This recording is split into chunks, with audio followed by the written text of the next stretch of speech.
New 6, a fiery meeting where a school board member was reprimanded is tonight again sparking transparency concerns in White Bear Lake. Dan Scarr was censured last month after an outside investigation into comments he made about the superintendent. Ben Henry asked Scarr what his plans are now going forward. Ben. Lindsay and Kevin, we obtained this investigative report that highlights Scarr's actions and comments in a data request. We had a First Amendment expert review it.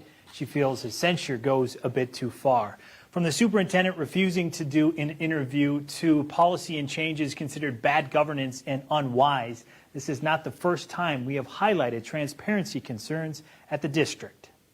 These views and these comments are on behalf of myself. Standing firm, it looks like it's retaliation. Dan Scarr is opposing a censure from his fellow board members. I refuse to participate in a taxpayer-funded charade. I ask that as a legitimate process. During this heated May meeting, the district lawyer reviewed a third-party investigation into a complaint made by the superintendent. The concern here are that there were evaluative statements that were made about the superintendent, including calls for the superintendent's resignation. Sharing findings from this nearly 80-page report raises concerns. Scarr's critical public comments about the superintendent's job performance violated his data privacy and the open meeting law. What terrible offenses have I done? Yes, I've been critical to the school board and the superintendent. He's the CEO of our district. People elected me, and I have an obligation to the community as the taxpayers, as well as the students, parents, and guardians,